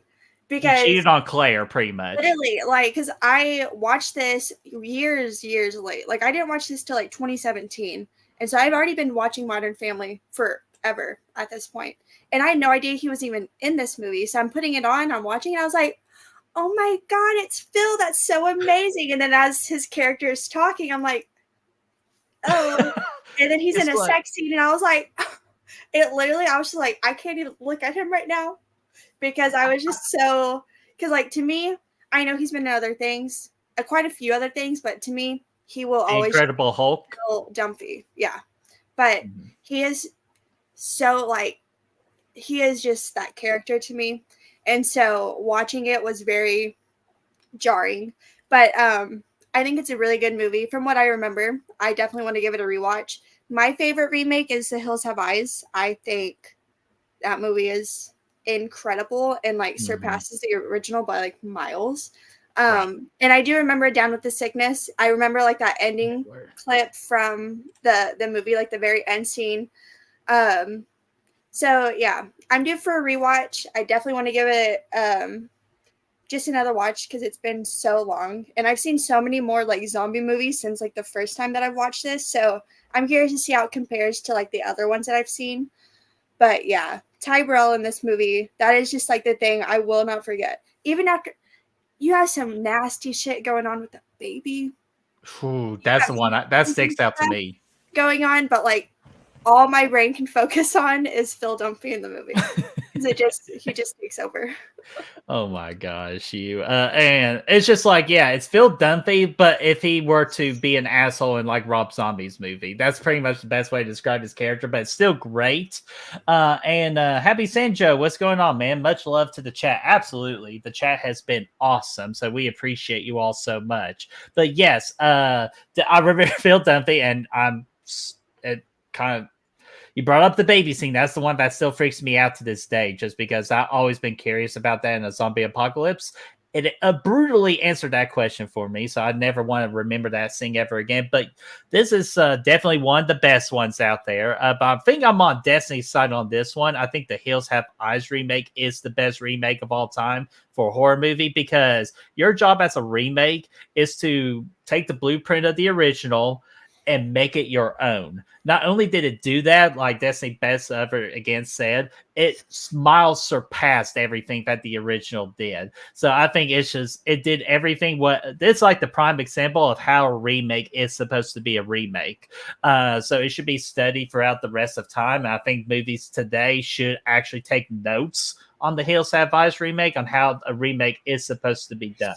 So I agree, but the Dawn of the Dead remake, it's still a good one. I think I know why you want to watch it, is because when Paul Mortem did an episode on it, which I'm saving it for when I'm busy at work, they posted it, and I immediately responded back with the story of Down with the Sickness, as Rosie said. So I was like, I had to try to be one of the first ones to do it. But so yeah, I think Dawn of the Dead remake is definitely a top 5 remake of all time, though. Yeah, and, this is unrelated. But speaking of remakes, I feel like the Hitcher remake is not loved enough, because you're talking about look, now is the original better? Yes. I just rewatched the original. C. Thomas Howell, my boy, unless he's in Criminal Minds, and I freaking hate him. But Pony Boy Curtis, Rutger Hauer, there's some vibes going on. I don't know what kind of vibes they're trying, but there's vibes in that movie. Great movie. But the remake, I feel like they did what they're supposed to do, where you take something, you change it up a little bit, but it's still the same formula. Mm-hmm. And the ending, I think, is such a good ending. Like for the remake, it's so good. Those last lines, I won't say them in case you haven't seen it, but those last lines, so good. Sophia Bush is so good in this movie. Awesome. We were driving to California, Braden and I were, and he hasn't seen the original or the remake, which is fine. But every time we drive, I think of the remake specifically, because it's the couple that's driving through, because we're in California and it's a lot of desert and shit like that. Even Hills Have Eyes, like it always makes me think of that. But Destiny's the badass, saying Braden's the one that well, if you've seen the movie, you know what happens. I literally was telling him, I was like, someone makes it out and someone does not. I want to know. But it's such a great remake. And that's another movie I want to rewatch, just because I was thinking about it for like days straight, and it's not streaming anywhere, which is so annoying. But you got mad, Fo, when we're the old show that me, Brad, and Fachi used to do of remake versus original, and we did the Hitcher one, and that is literally the one that pretty much got our show canceled, because you made such a fuss about the Hitcher. Because But I agreed with you. It's them that didn't agree. I agreed with you. But I think out of remakes, the Hitcher, I see a lot of people still shit on it. I'm like, out of a lot of the remakes, it's because of Michael Bay. Better ones, and it's not even like, I don't know. Gavin, I agree with you. Gavin, I freaking agree. Yeah, and Danner, if you're in the chat, because we gotta talk, because he shit on the remake yesterday, and I had a little issue with that, because another example where the remake did it better than the original. Now look, do I prefer the original Prom Night over the remake? Yes. And do I understand people's complaints to where they just took the title, and it is like Black Christmas 2019, to where, like, yes, it is set on Prom Night. So Prom Night. But when you do take title from original movie and then you're making a remake, and this is nothing like the original movie. Like, I understand people's complaints, but I was watching Prom Night without knowing it was a remake. I remember I was at my sibling's house because we would always watch the remake, and they had prom night. I said, "Oh, let's watch it." And then the original started playing. And I literally was like, "What the fuck is this movie?" And I saw Jamie Lee Curtis. And I was like, "What the hell is this?" But that just became a movie that we would always watch. Was the original, but I had not known that it was a remake. And so like for me, I'm able to like put that aside because I never watched it as a remake. I watched it as its own movie, and I was like the target audience watching this. I was probably like 10 watching it, and I still watch it from time to time because I think it's a good movie. Like if you put aside that it is a remake, I do agree, Raymond, if it was rated R, I think it would have been better. That was the thing that was missing from that movie. It should have been rated R. And to go what you said, I saw this movie came out, I believe, when I was in high school, when it was like for a targeted audience. So that's why I think that's what also part of that problem was too. It's just for a target audience. And like I think that's scary. Like what happens in the remake is scary. Like what happens in the original is not like can't really just happen to anyone. You know, like but it's a typical thing we've experienced though. Prank gone wrong, get revenge. This wasn't a prank. This was actually like a serious worldwide issue. Exactly. Yes. You have a teacher obsessed with a student, which we've seen happen. Like that does happen, you know. And so like I don't know, like just watching it like as a young girl, I was always like, oh my God, that's really like freaking just scary. And the guy that plays I don't remember his name, but he popped up in Suitable Flesh, if you've seen that. Joe Lynch's new movie, Barbara Crampton, she's in it. But he pops up in it, and I was like, it's the stalker killer from Prom Night Remake. Oh my God, where has he been? So I was super excited. So I hope to see him in more stuff because I really like him in that movie. Like I'm a big fan of the Prom Night Remake, even though I love the original and I love Prom Night 2. That movie is incredible. Prom Night 2. And again, that movie has nothing to do with the original either, but people love that one. I mean, I do as well, but like that has nothing to do with the first movie either, but people love it. So, you know, whatever. Whatever. Oh my gosh. Brandon, that's not a fair statement right here. The Loved Ones better than Prom Night, both OG and remake. Okay. That's not a fair contest because The Loved Ones is badass. So. It is definitely better than both of them. The Loved Ones is incredible. Mm-hmm. Yeah, that's a movie I want to rewatch. I listened to the Paul Modem episode on that one, and I was like, yeah, I got to rewatch this because I forgot how much I loved it. And Evil Alex says, I still need to see Army of the Dead, talking about just in that realm of Dead franchise. To me, it's just too long. Like, it's just okay to me. It's 2.5 hours, and it just feels like 5 hours. So go take your own risk at it. I just thought it was just okay. Yeah, I never got around to that one. I remember everyone talking about it. I remember the zombie tiger. That's the only reason I watched the movie was the zombie tiger. And plus, Robbie Sobel always talked about, like, he gushes over this movie. I'm like, Robbie, I'm sorry, buddy. I don't see it. Yeah, I saw the runtime, and I was like, oh. Yeah. I don't know. Yeah. And then I never got around to it, and I kind of forgot it existed till the second, so. Yeah, just give me Immaculate. That was 1 hour and 29 minutes. Perfect. So, let's see here. Perfect runtime, that is. So, all right. Was that anything else you want to talk about with Dawn of the Dead? Nope. Awesome. So, let's see here. All right. So, that's Dawn of the Dead, but it's the ever big one for you. But I know you're excited to talk about this one, and that is Scooby-Doo 2 Monsters Unleashed was released on March the 26th of 2004. And we're just not going to pretend these numbers exist because that is absolutely total bullshit. And I always save the Instagram clip that I found of Billy from the Grim Adventures of Billy and Mandy, where he's pretty much doing this movie spiel. It's like, am I the only one that knows the understand complicity of this cinematic masterpiece? This movie isn't stupid. You're stupid. In the background, it had Scooby-Doo 2 Monsters Unleashed, because that's exactly how I feel. People do not understand that this movie is awesome. And it's like, if you're a fan of the original cartoon of Scooby-Doo, you absolutely will love this movie. It's nostalgia. And and I don't know what to tell you if you think you don't like this movie. Like, I don't know what to tell you. Alicia Silverstone's in this movie, and she's absolutely gorgeous in it. And plus, in my opinion, I told Des this before. I think even during my birthday watch party, we did do a watch party on this a long time ago. So if you want to experience that video, it's on the channel. But I said that this movie, Scooby-Doo 2: Monsters Unleashed, technically for me should have been the first one, and then the first one be the second one based off like what they were telling with the story. I felt like it would have made more sense if they would just flip-flop them, in my opinion. But other than that, folks, Scooby-Doo 2 Unleashed, it just gets so much hate for so many unnecessary reasons. It pisses me off. So Destiny, it is your turn now. I know you love this movie, so tell the people why they should love this movie too. Yeah, this I think is, I won't even say like the better movie, because I do love both live action movies. And like, I was just a huge like Scooby-Doo kid. Like, one of my first birthday parties was literally Scooby-Doo. Like, I had my own like little smash cake. I was obsessed with Scooby-Doo, loved it. So I was obsessed with these as well. And as a kid, like, I didn't even know like 1 and 2. Like, I just remembered like what the movies were. And so it is kind of strange that this is the second movie. I do agree that it should have been the first movie, because like, obviously they set up monsters and stuff throughout the first movie. Like, that's still a part of it.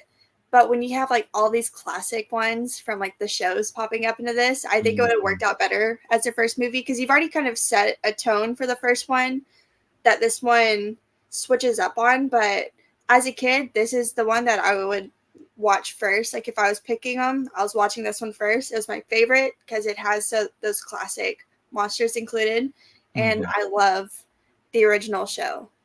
That is my favorite. Scooby-Doo, Where Are You? Amazing. Really, anything else after that, I was like, oh, it's not. A Pup Named Scooby-Doo, though, I love that one. That was also one of my favorites. Same thing with like Baby Looney Tunes, Tiny Toons. Like, if they're babies, kids, I was like, yes, that is so freaking adorable. So, but I love Scooby-Doo, and I still do. I still watch the show from time to time, and I rewatch these pretty often. I just watched the first one just like in January before my trip. I do remember that. So, because I was trying to set the mood of like vacation, so I watched Scooby-Doo. And I need to watch the second one again, because I love it so much. Like, every time I watch it, I'm like, yep, this just takes me back to being a kid. That is awesome. And I love how you brought up the Pup Named Scooby-Doo, because I watched that a lot as a kid too, because it has one of my favorite jokes of all time. I know who's responsible for this. It's got to be red herring. Like, and I was little, so I didn't understand the term red herring. But once I understood that term, that joke just amplified of how much great that joke is, because it's just a kid with red hair. Like, it's fucking amazing. And we got 2 questions to go along with Scooby-Doo here. The first one, Ben asked, if they made a new live-action Scooby, who would you pick as the cast? Because I'll just quickly answer this. Just bring back the from the original people from the live-action, because you're not going to do better. Yeah, I would watch it like them now doing it. Like, I would, I don't want to watch anyone else really, because there's so many Scooby-Doo movies that they've tried to do. There's the one where it has the guy from the Babysitter movies. He's in it and he plays Fred, and he has brown hair. Weird. And there's like some, because a YouTuber I watched, Drew Gooden, he did like a whole episode just talking about the different Scooby-Doo movies. And I was like, what the fuck? So like, every time I feel like they've tried to do a different live action, just nothing compares to like what this cast brought. So I just want to see them back. I don't really care to see anything else. Yeah, I'm the same way with that. Because it would be interesting to do a third one with like, as they're like more mature and adults and all that. I think that would be great. And real quickly, because we got a couple of movies to talk about. So let's see here. Favorite Scooby-Doo monster? Well, the first one that comes into mind, because it's my favorite episode, is the Backstage Rage. And so it's like the guy with the puppets. And he's like hoarding the money.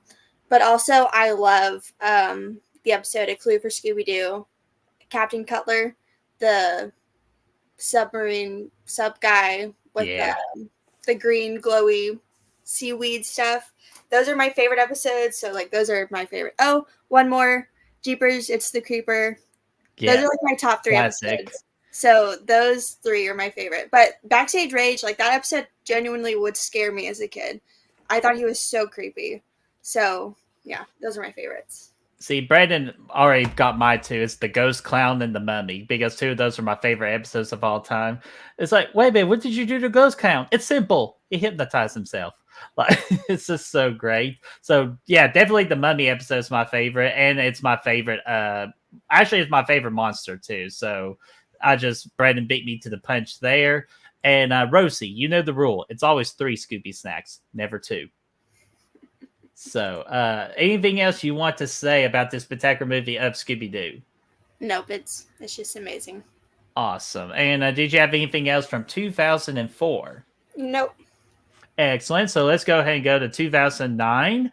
And 2009, I'll just throw both movies out there. We'll talk about what we want to talk about. So the first one being, speaking of remakes, The Last House on the Left remake came out on March the 13th of 2009. Not really streaming anywhere at the moment. It's just you can rent it right now for as low as $3.79 on Amazon. That's just your decision whether you want to rent it or not.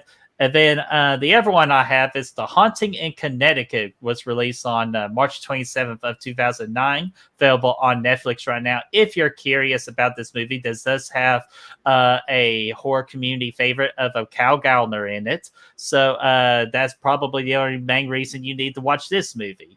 So, but Destiny, what about you? Anything?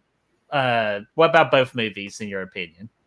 Well, Last House on the Left is not an easy movie to watch, and I do think, again, sorry to Wes Craven, because I love Wes Craven. Some of his earlier movies, they just aren't my style because they're very much like gritty and grimy, and that's not always my favorite.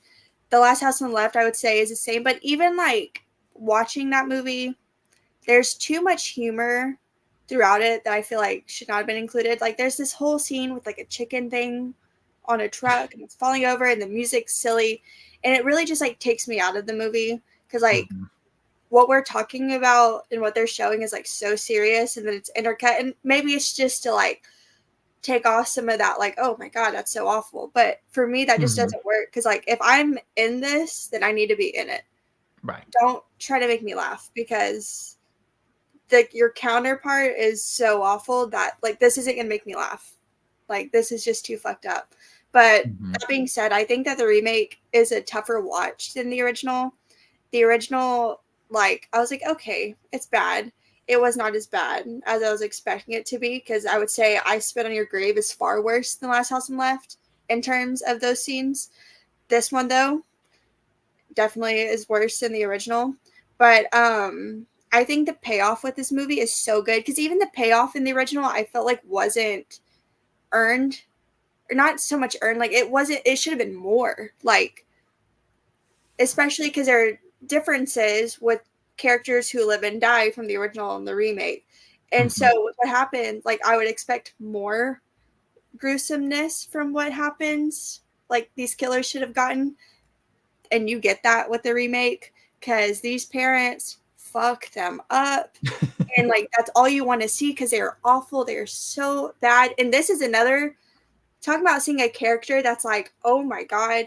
You have the main guy that plays Krug in this. I watch Raising Hope from time to time, and he's in Raising Hope, where he is definitely not like this character, but he's also in an episode of Criminal Minds where he does play a fucked up character. So even seeing him, that was pretty crazy, but seeing this movie to where he is like a rapist and a murderer, it's so much worse, you know? And so his fate is so good in the end. And also just like the parents in this movie are so incredible. You have the mom, who I believe is in Saw, the first one. She plays Gordon's wife. And then the main guy, he was in the Belko Experiment. Yeah, Belko Experiment. He was the president Vibration in the Chemistry. show of Scandal, and he was also made a short little run in Friday the 13th Part 6 in the He car with is, the gun. and he is very fine. That man is attractive. Even Belko Experiment, and he's like 60 something, and I'm like, dang, that is a good looking man right there. He is aged wonderfully. But seeing them get this revenge, and I think one of the other killers was he in? Oh, let's see here. I just pulled it Yeah, up, so he's you're right Aaron about. Paul. He's in Breaking Bad, which I have Yeah, not Breaking Bad. seen, Mm-hmm. but I know everyone loves it. Hey, another little cameo pops up in Criminal Minds. There's been a lot of Criminal Minds talk in this episode, Yeah. but he's also in one of the earlier episodes of Criminal Minds. He plays like a goth guy, speaking of goth people from earlier. But this movie is so good. Like getting through the very rough scenes, and even if you want to fast forward that, like you can. Like that's It what I doesn't damage the movie at all, so. because like I've seen it, and then I hadn't watched it in a while, and then I watched it again, and I was like, I can't watch that anymore. So fast forward those, get to that end because that ending is so good. I will be right back. No, you are A-okay, and she said she'd be right back, so that means she never coming back. But yeah, I'm just kidding. But with me, Destiny pretty much took a lot of the great points that I was going to put in this. Is that I definitely think this remake is better than the original. I definitely agree on that. The only real problem I have with the remake is this one particular scene, as someone mentioned in the chat. I think Raymond did. It's the microwave, like. That one kind of took me out of it, but other than that, I thought the remake to this was actually really good, and it could be some considered probably a topic or a top 10 or at least an honorable mention for one of the best horror remakes of all time. I probably will reward that myself. I haven't really thought too much of it where, but I do really like the movie a lot. It is hard to watch, but like Desi said, you can legitimately fast forward it, and it doesn't hurt the flow of the movie at all. So it's just whether you want to see that scene or not. It just all depends on you. Desi, I was telling him about the microwave scene because that's the only little problem I had with it. Like, it's tacked on. Did we need it? Not really. But like just to like, spoiler alert. Well, it's okay. It's like we have a 5-year rule on Goodwill Hunting, so You see his head explode. So like it is like over the top, and it's like, did we really need that? I don't think so. But just to see how like this awful guy, this terrible guy, get his head fucking blown up. It's like, right. yeah. He will literally never be Yeah. able to do anything ever again because and also, we didn't even talk about Sarah Paxton. I grew up watching her like she's Aquamarine. Yeah. So I watched her like on these sort of like Disney or like, watching these sort of like teen like movies as a kid. And she's in Shark Night, which I love, even though it's terrible. But so like watching her as a kid and then seeing her in this role, it's another thing that's like, no matter like what, it's upsetting. But to see someone like you, like felt like you kind of grew up alongside, it was just like, oh my God, terrible. It has a kid from Unbreakable. Haven't seen that, but he's the son. Yeah. I do know that. I'm trying to remember. Yeah, I think it's like Joe. I cannot remember the top of my head, but yeah. But yeah, good point about Sarah Paxton, and I thought with that uncomfortable scene. Again, hate kind of talk about this kind of scenes. That's kind of why I haven't watched Spit on Your Grave for that particular reason, because I'm just iffy on those and all that. But that particular scene, Sarah Paxton did a phenomenal job acting it. I even hate to say it's like, hey, great job acting out like you're something very bad. But if we just take all that out, she did a really good job acting in this movie.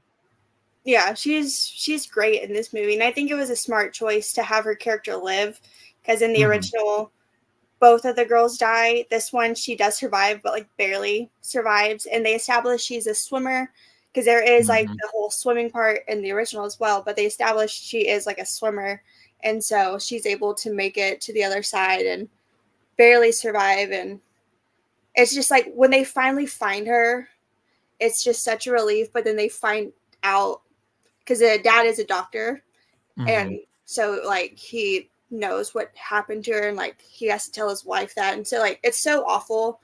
But they finally like have her to where it's like, and then they show up unbeknownst to them, like they are, and like they're trying to hide her too. So there's so much more like tension I feel in this movie than the original. Like I feel like it's not as serious as it should have been. And this movie is just like fully serious. It is so like as soon as they step into that motel room, it's like the wind is knocked out. You're like, oh fuck, like oh no. But yeah, tough movie, but that ending is so good. It is so good.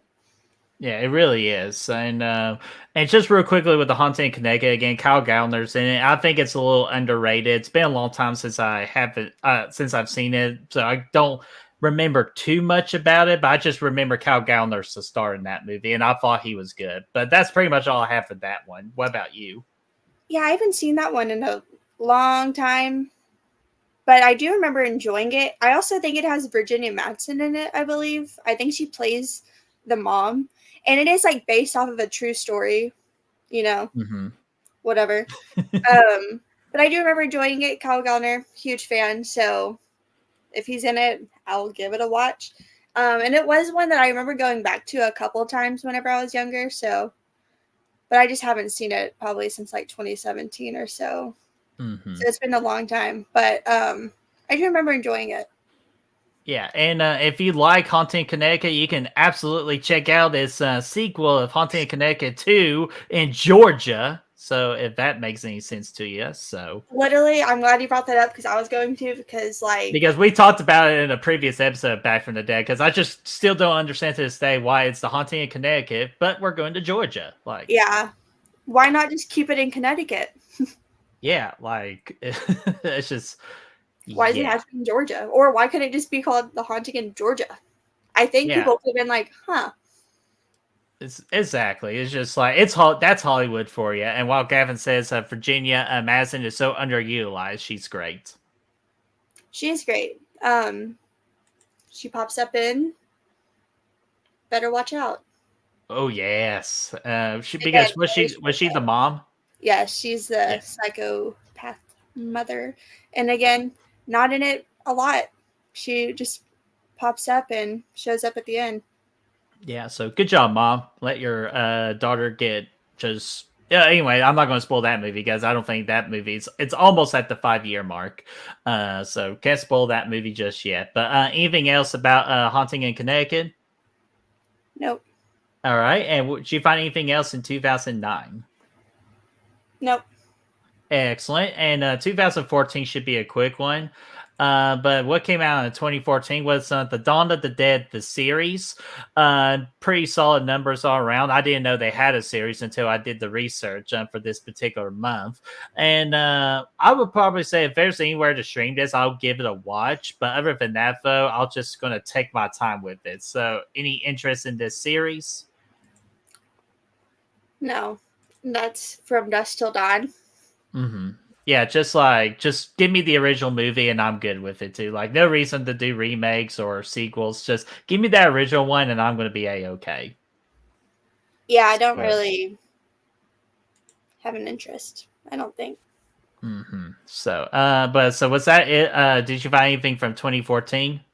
Well, I have 2 movies. One of them is definitely iffy because it was not released to theaters. But I have Creep from 2014. Okay. Plus, this one again, it's very hard because this could have been Sundance or something, like a film festival type showing, because it was released onto Netflix, but that wasn't even until 2015. So, whatever. But Creep, amazing movie, short movie, so good. Found footage, Mark Duplass, amazing. I'm also a big fan of the second one, but this first one is so good, and I want a third one so badly. I just want more Mark Duplass in this type of weird roles because he's so good in this role to where like he's charming but unsettling, and he's like unhinged, but there's still something about him that like he pulls you back in, so you really feel for Aaron. Because, like, you're like, why wouldn't you just leave? But it's also like, I don't know. A part of you is still just like, Like, I'm Let's just check it out. interested in this guy. Like, let's This just is see. so Like, interesting. he's got a wolf mask named Peach Fuzz. Like, so like, Yeah. I gotta see what that's all about. You gotta And see what it's Peach not Fuzz good. is about. And yeah, won't say too much, but it's a great movie. And this is Mhm. like when, because like most people I feel like have Netflix, like that's a super popular streaming service. So like anytime I'm at work, they're like, I need something to watch. I'm like, you have Netflix? Have you seen Creep? If not, watch them. Watch both of them. Watch them back to back because that's what I did. Mhm. But I always recommend this movie to people because it is so good. And what was the other movie? I think The you said you other had two. one is Starry Eyes, which I believe Okay. Brandon is a big fan of this one. Starry Eyes. Let me look up the main actress's name because she's so good at this. We also saw her in The Pope's Exorcist. Not the best movie, but I think she was the best part of that movie, and I enjoy watching her on screen, so that's fine. Um, Alex Esso. She also plays Wendy in Doctor Sleep. She's our Mhm. Wendy in that movie, and she's in another sort of like horror anthology movie. So she pops up in horror from time to time, but I think she's so good, and this movie is so good. Don't even look it up on Letterbox because the fucking picture that they put on Letterbox spoils stuff for it. So I'm like, okay, cool. Oh, okay. Okay. But Starry Eyes, it's a great movie. It's really gross too. It is very nasty, like bloody, gory grossness, but it's such a good movie. And did you do a cosplay with Starry Eyes before? Was that like one of your October ones you did a while back? Yes, I did do that. Nice. So for Starry Eyes and Creed, be sure to check on those and celebrate their big accomplishments. For 10 years. Oh, yeah, 10 years. So that's awesome.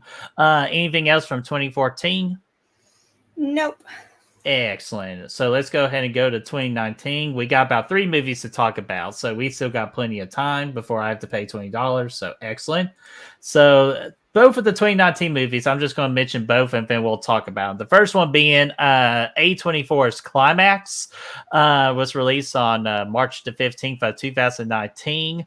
I definitely got some thoughts on that one as I was watching this movie for a live show I did with me, Brad, and Jess from Discount Final Girl for ranking our A24 movies, which, trust me, I think we need to do a rerun of that episode because I've seen so many A24s by then. So Climax will be one we'll talk about today. And Jordan Peele's second movie after his success with Get Out, it is Us. That was released on March the 22nd of 2019. Great or very strong numbers all around. And again, if you want to watch this one, it is on Tubi. So Destiny, let's start Climax first. Have you ever seen Climax? I have not, but I've heard mixed things about it. I'll tell you this. Don't smoke while watching this movie because I could not even imagine the trip. In fact, people will experience on this. No, I'm serious. Like, because because pretty much quick synopsis real quick, these ballerinas had like a great night of like just rehearsing and preparing for a show, and they decide to celebrate with having a certain smoke or something, and all hell breaks loose. That's all I can tell you about it. So, and that's where I'm going to leave it at that. But I do find it as a good movie. I gave it a solid 4 out of 5. So, Climax is worth tuning into. Just watch it clean, watch it clean, or else I don't know what can possibly happen. But Us, that'll be the big topic we'll talk about. What do you think about Us? Not Us, but the movie Us. I very much enjoy Us. It might be my third favorite, like in the ranking. It might be number 3 because I think Get Out was still the best, but I think Nope is such a beautiful movie. But I think Us is the scariest out of all 3. Like I remember watching it for the first time, and the shot of the tethered family standing there, just in the shadow, and like you can't see them, but you just see their outlines, and then the way they all scatter off. This movie I think is great. Whether like logically does it fully make sense? I don't think so. But like I don't really hone in on that. Like I know that's some people's complaints with it. for me, I'm like, whatever. Because at the end of the day, I like some parts do have to be like a movie, and some of it isn't like whatever. But what we get is so good, and I think the whole like tethered and all like the 11:11 and all these things like throughout the movie before what happens, and I think the final reveal is so good that even like after I finished, I was like, wait, who is who again? What is what? Because I was just like, hold up, what is happening? But I think it's a great movie. I think it's Jordan Peele's scariest movie, like visually scariest movie, because I do think Get Out logically is scarier, but what you see, I think Us is very, very frightening. And just the whole idea of like there being another you underground and like they're all reenacting what we're doing, but just in a more like fucked up way. I think that's such an interesting concept. And the thought of just like all of a sudden you are seeing you and they just pop up. Like that is, and they're trying to kill you. Like that is so good. And when we walk through for the Terror Tram, you get to walk through during Halloween Horror Nights. You get to walk through Jupiter's Claim, which is already cool enough as it is because you get to actually go through it. But they also had the tethered there. And I remember one specifically scared the fuck out of me because I'm like walking and all of a sudden he was right here next to me, standing there like this because that's how they walk around. But then when everything like shuts down, like how it does in Nope, they all look up at the sky. So like seeing these people in like real life, I was like, holy shit, this is genuinely fucking scary. Because you watch stuff in movies, you're like, oh, like whatever. But in that moment, I was like, yeah, this is terrifying. This is genuinely really scary. And that one really scared the fuck out of me. So I think this movie's so great. Even if it's my third favorite, I think this movie is so wonderful. Yeah, and so I was just imagining, God, like if I saw an evil version of myself, we just have a pun off. That'd be our battle. Just two birds are never a good thing. One bird's already hard enough to deal with. But what about you, Vote? Like, what would you do if you ever saw like a twin version of yourself? I don't know. I would get a bunch of tall people to stand next to her and just be like, okay, that's what it is. Because I always see like short celebrities and then people like Lady Gaga's not very tall. And then I see people take pictures that she's surrounded by tall people. And I'm like, is that what I look like? And so I think it would be interesting to see like from someone else's perspective, be like, wow, that's what I look like. Oh my gosh. But like I will say this quickly with Us though, for me, I think the first half of this movie is golden real perfection to me because I was so invested into it, like with the family outside, and I thought, okay, we're just going to focus on this family and the inside of this house, and that's the kind of movie we're going to get. And then when we get to the second half of the movie, I was kind of like, okay, I thought we were going to focus on this, but then it just became something so much bigger, and it's still good, but it just kind of took me out a little bit, even though everything with the Elizabeth Moss thing at that house was great, especially her yelling out like, what is it, call the police. Call the police. Fuck the police. That is that is such a good comedic moment. I'm like, Jordan Peele, I love you. I love you. Yes. Like that's like how comedy is supposed to be used in horror movies sometimes. Like that's the best way of it. But other than that, though, like towards the stuff at the end, it doesn't land for me. But I'm glad it lands with you. I'm glad you really liked it. Me, I just can be like, I'd rather just focus on this particular family and this house only. And maybe you can save the second half of the movie for Us Too. Oh, there we go. Us Too. There we go. So something like that. But other than that, though, if I could do a quick ranking with Jordan Peele's movies for me, I would say Get Out 1, Nope 2, Us 3. Oh, check 1 2, check 1 2. Sorry, it's just you had like this, like you had like your hair sticking out like this. I'm like, what is she doing? It's like she tried to mess with me, but I think we just went out for a second. But you're back. So, how would you rate them real quickly?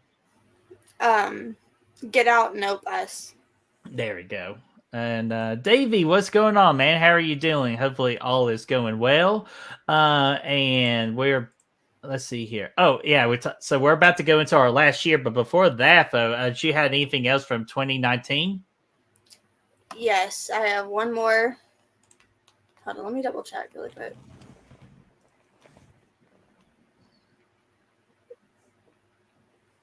Okay, yeah. Pet Cemetery from Okay. 2019.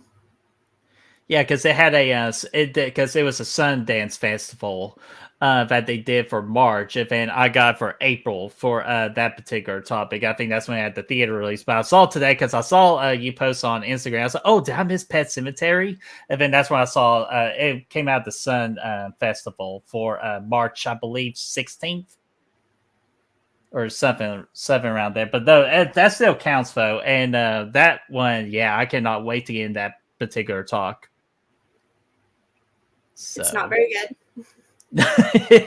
it's not, and we'll definitely talk about how a way for a trailer to fuck up a movie entirely. Very much so. The one thing it had going for it, yeah. Yeah, pretty much. So, other than that one, was that anything else from 2019? Awesome. So let's see here. So the only one, and before the big topic, did you find anything else from 2023 other than that one movie? Mm-mm. Okay, great. So we'll go ahead and dive into it for the last 10 minutes here, and that is going to be Scream 6. Was released last year on March the 10th of 2023, and it broke all kinds of records at the box office, even without having Nev Campbell in this movie. So New York setting and Ghostface being all old and gray and weather-like mask and all that, and all kinds of good stuff. But however, I understand with the recent Scream talks, but we're just mainly going to focus on this one, just for Scream 6. So, Destiny, what are your thoughts about Scream 6? I love Scream 6. I thought it was such a fun time in theaters. I went in hoping it was going to be a certain way, and I pretty much got like my wishes. I really enjoyed it. I thought it was so much fun. And I think it's one of the more like rewatchable Scream movies for me. Because like the original, of course, 3, of course. I don't really find myself going back to 5 that much like I was, which I figured would happen because of certain parts of the movie. Mm-hmm. But this one, I just love Scream 6. There's some parts of it that I'm like, oh, okay. Like the whole Mindy with her Randy scene. I don't like that. I'm like, okay, this is like what you said the last movie, almost like the exact same thing. It's just like a little bit different. But overall, I think Scream 6 is so much fun.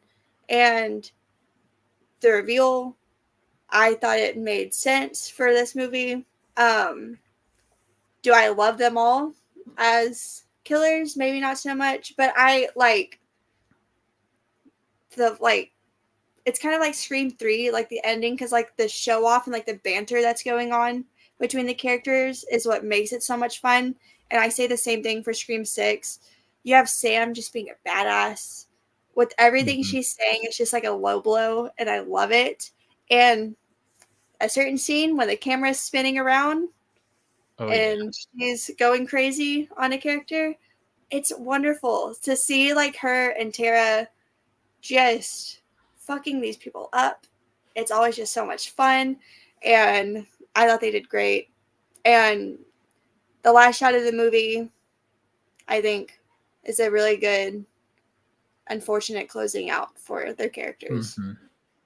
Yeah, it's unfortunate. Like after like what we know now versus what we know then. What we knew then, oh, we're excited for the next one. But what we know now, yeah, just. If only we would have known that, like, it would have been chaos afterwards. Because I remember leaving me like, wow, I can't wait to see what they do in the 7th one. What's going to happen? And I'm like. Yeah, like. Fuck everything else, I guess, right? Whatever. Yeah. So, but again, that's a different conversation, different day. Because again, we all know we got our conversation on that. But for Scream 6, though, my favorite part about this is just them utilizing the city of New York perfectly. Like they didn't throw too much New York at you, but they highlight like the setting and everything, like the train. That's definitely one of the scariest scenes in the movie. Definitely love the shrine of like, just if you're a fan of the all the ever screams, you get to see all the shrine stuff and all that. I think that's awesome for for nostalgia purposes. But let's talk about the best part of the movie. It's my girl Kirby finally coming back, Hayden finally coming back after a long time for not being there. And I understand she didn't have a lot to do in this movie, but I'm okay with it because just her just confirming she's alive and she's still kicking ass. And I love it. That and I just still to this day, Destiny messaged me going, "Did you see the news? Did you see the news?" Like I was just that excited. I just lost my freaking mind on it. And hopefully they use her in the future as well. And I see somebody in the comment bring up Samara Weaving. I wish she had something better to do, but what she was asked to do in that particular movie, I thought she did a great job of that. But other than that, though, everything's great. Core 4 is great. I thought how they kind of wrote Sydney off for that movie, I thought was very well done because I don't think they need to do anything else with her, in my opinion. But again, that's just another conversation. Yeah, hey, there we go, fireworks. But yeah, the beginning of this thing is what really sets the tempo of like, oh shit. Because I thought I was like, oh, we're really going to go in this direction. And then, of course, it doesn't. But other than that, though, just to wrap everything up, I could talk a good hour about this. But Scream 6, very good movie. I think after this, that's my second favorite Scream movie. So let's see here. Just double checking the chat real quick. And where do you have Scream 6 on your list? I had it as my number 4. But I think I'm going to go 3. So I think 1, 3, 6, 4, 5, 2. 2, because she fell asleep in 2. 2 is boring. Gavin says, folks, Scream 3 is the most rewatchable. I freaking love Scream 3. Scream 3 is incredible. I love Scream 3 so much. Yeah, so I don't have a problem with Scream 3, but just if we compare it to the other ones, I'm sorry, it's my last place. If it was, if it did, like, here's the deal: if Kirby wasn't in 4, if that character never existed, 4 would be my last place. If that helps any, but the only reason it doesn't is just Kirby's in 4. And I can already tell that did not help my case. But that's okay, though. But that is it for Scream 6 talk, unless if there's anything else you want to talk about. Because if y'all want to watch BrettMan and Destiny, not do it once, but to do it twice, you can check out Fear Freaks on their Scream 6 watch party. Yeah. So, but anything else on Scream 6? No, I love it. Me too. I love it too. I can even go for a rewatch on it. But that is Scream 6, and that is all the movies that we have discussed today. So real quickly to tie everything up, we'll go the best of the best, the worst of the worst, and our suggestions. Like me and Des' suggestions on what movies of those you need to watch. So the worst of the worst, real quick, if the picture will pop up. There we go. It's not the worst of February, so fuck me. I fucked that up again, so I apologize for that. So this is the best of March, or excuse me, the worst of March. And the worst of March is, from the Rotten Tomato critics, is Wishmaster 2, and From Dusk Till Dawn 2. That is a tie. And then from Dusk Till Dawn 2 dominates all the other categories, so pretty much stay the fuck away from that movie. And then the best of March, again, not February, but March. I fucked up again. The best from the critics is Us. The best from the audience for Rotten Tomatoes is Scream 6. IMDb gives that to the Dawn of the Dead remake. And then, surprisingly, Letterboxd says that Climax is the best one you should tune out for the best of March. And then, Destiny, I would say, what 2 or 3 movies would you suggest for the people to watch? Well, definitely Creature from the Black Lagoon, if you haven't seen it. I know I was very late to it, but still. What else? I feel like we talked a lot of movies that weren't even on our list. The Rage. I'll go with my 2 real quick. It's The Rage, Carrie 2. I will highly suggest everyone to tune that out. I agree that it's definitely underrated. You should check it out. And the other one I'll throw in too is Wishmaster 2, because it's just a good time, and I think you'll get some enjoyment out of it. Okay, I'm gonna go. So, Creature from the Black Lagoon, Tourist Trap because I enjoyed it, and Starry Eyes because I think it's underrated. Awesome. And I do have Starry Eyes in my watch list, so I'll definitely get into that. And Tourist Trap is also a good one, too, because that's what Blu-ray says. Gotta check out Tourist Trap. Never seen it. Well, again, it's on Peacock, Tubi. I think it was still on Shudder, but definitely, if not, just in case, Tubi and whatever the other one I just said, it is on there. So definitely check that out. So, other than that, Destiny, you got anything else on your mind or anything else to say? Nope.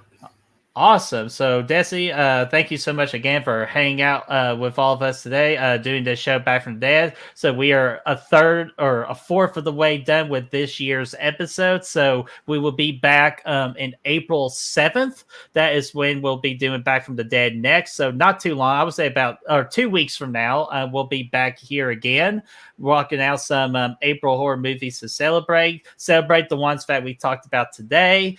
And we are done for this episode. So we will see you all in 2 weeks for the next Back from the Dead.